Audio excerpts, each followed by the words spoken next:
Peace, Israel. Thy righteousness is an everlasting righteousness, and thy law is the truth. That is Psalms 119, 142. This little segment, I'd like to talk to you about trouble in the camps. Trouble in the camps. As you look on YouTube, you will find a couple of things. There are many Israelite groups that are out on the street corners. Some dress like local superheroes, and some look like WWF wrestlers. They are proclaiming a name that you cannot find in this book. Some of the camps are claiming that you do not, if you're not with them, if you're not with their organization, you do not have the truth. I know clearly that the Most High states that we do not have to go across the seas, and we do not have to go across the rivers or go to the heaven for someone to bring the truth onto us. It is nigh unto us. If you're familiar with the book, you're aware of this scripture. I want to say it's in Deuteronomy chapter 32. Okay, so it is near unto us. If not 32, it's in Deuteronomy 30. Okay, stating that we have all this information right here. It is nigh unto us. Okay, so therefore we don't have to go across the seas to get it, and no one needs to go up to heaven to get it. So for any Israelite camp to state that if you don't have them, you don't have the truth, is absolute nonsense. Because the Most High, He is the truth, and He is righteousness, and He is also representative of His laws in the law.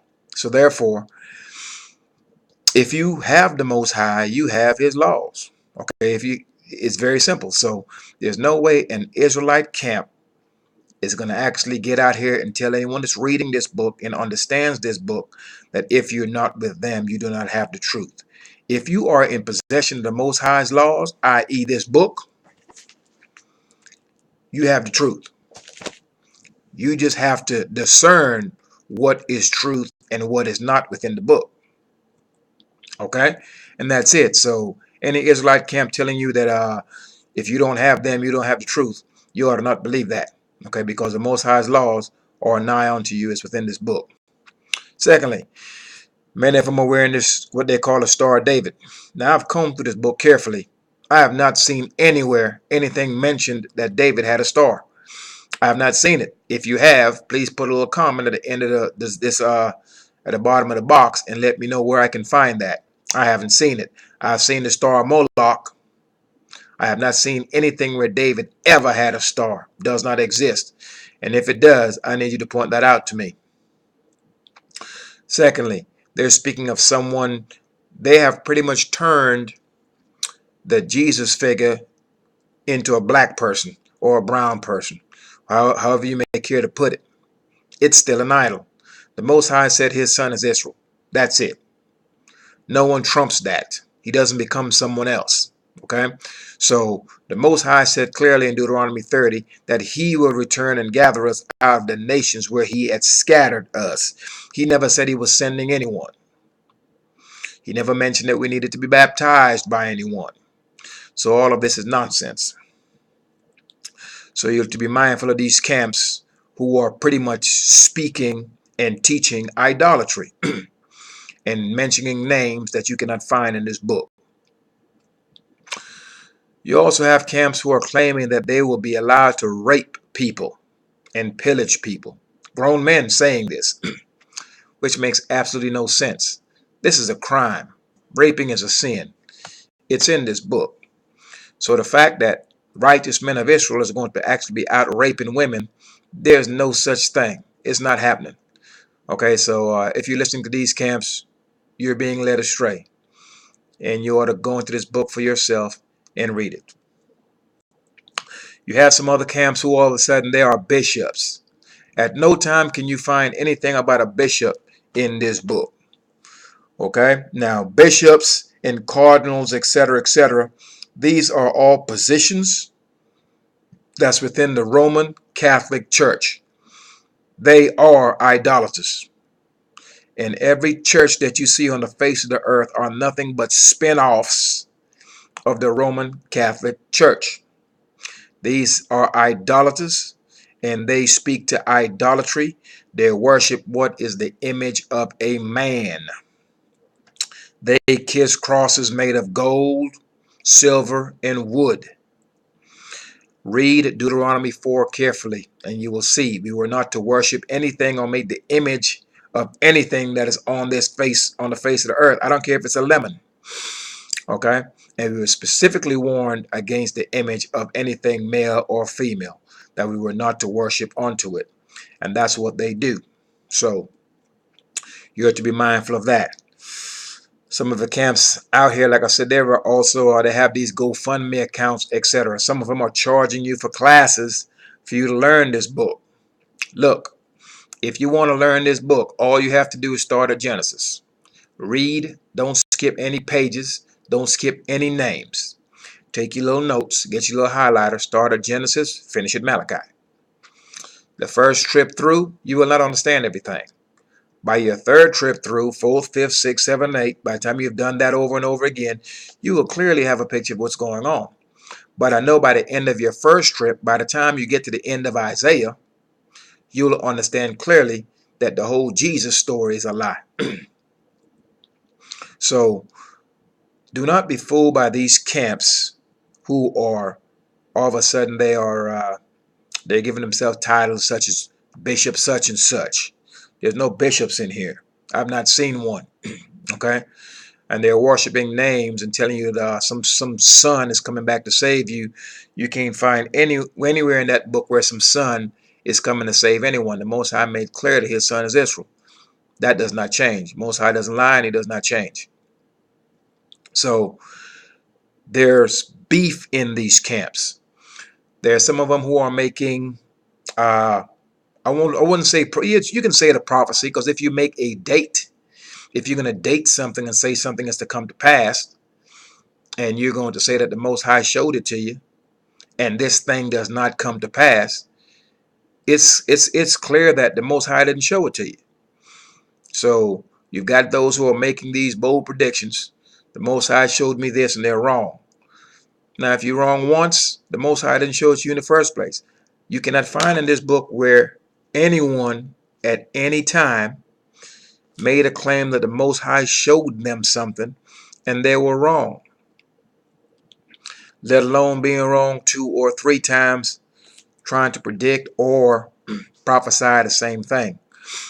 We do not have any prophets. Our prophets were taken away.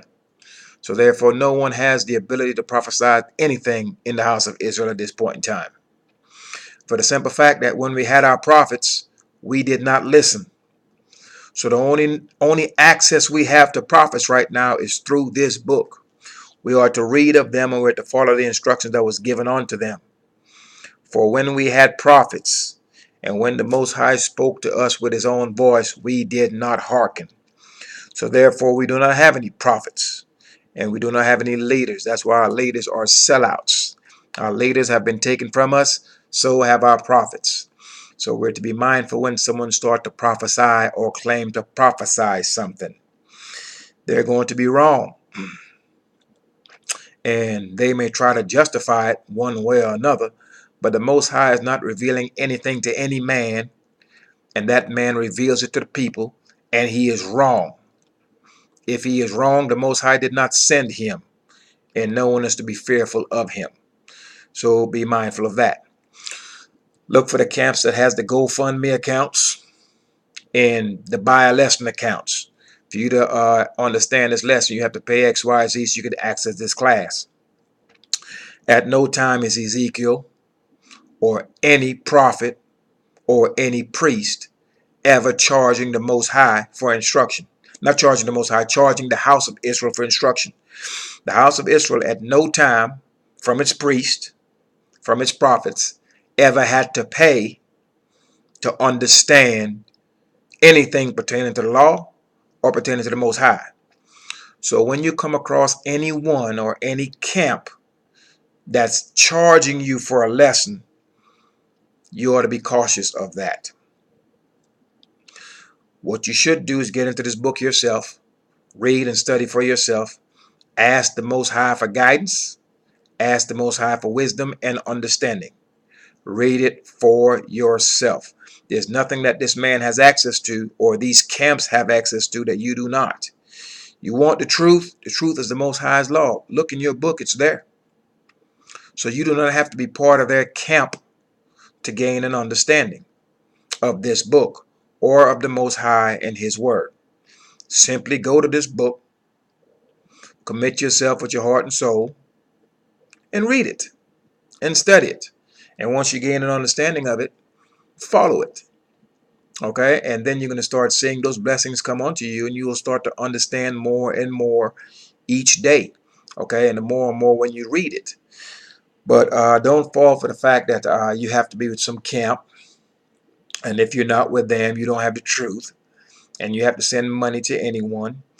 Number one, these men cannot prove to you by genealogy that they're Levites, so they have no right to ask you for any money at all. If you feel like sending them money, that's on you. But my suggestion would be that you take that 10% and you give it to the poor. Personally go down to your local homeless shelters. They can use coats. They can use your old shoes.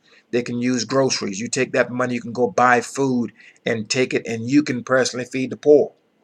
The poor is very important to the Most High. There's no need for you to give these pimps your money. And that goes for those in the churches as well. They are not Levites by genealogy. They cannot prove that. And the pastors and the priests of the Most High are Levites by bloodline. That does not change. So don't allow these individuals to hustle you. You go down and feed the poor yourself. Okay, you do that bidding. It's a good thing to do. So be mindful of these camps, the different trouble that you're having with these camps. They do understand they are Israel. They're clear on that. And keep in mind that we will not see eye to eye until the Most High brings about Zion. So all of our watchmen, you've got a bunch of them. Israelites are everywhere. The Most High did say that He will raise us up in the place where He scattered us, and we will raise up like willows by the water courses. That's everywhere. Okay, so you're going to see a lot of camps being raised up. And you're also going to see a lot of them crumble because they're actually preaching and speaking idolatry. So we will not all see eye to eye until the Most High brings about Zion. And I'll read that for you before we close this little bit out. I don't want it to be any longer than 15 minutes. Okay. We could look at Isaiah 52, Isaiah chapter 52 and verse 8. And it reads, Thy watchman shall lift up the voice. With a voice together shall they sing, for they shall see eye to eye when Yah shall bring again Zion. So until we return back onto that land and all the 12 tribes are gathered, we're going to have disparities. There's going to be discourse, really, and discord. All right. However, the truth lies in the Most High's law. So that's what we're to always refer back to. The Most High never said He was sending anyone to get us at any time. The Most High never said He had anyone. He had a son other than the house of Israel. This is a specific instruction, and the Most High never said that we were to worship anyone other than Him. So when you find anyone in camps that's bringing you something that's contrary to the words of the Most High, you should be mindful of that. Anyway, continue to study and try not to be caught up in the traps and snares of some of these camps who are out to get your money with the GoFundMe accounts, and who are telling you don't have the truth on this. You're with their camp, and who are telling you that you're going to be out raping women, and who are out in the street literally using perversion, cussing people out. Okay, be mindful of those guys. The spirit of the Most High is not upon them, and that was never our instruction. Peace, Israel.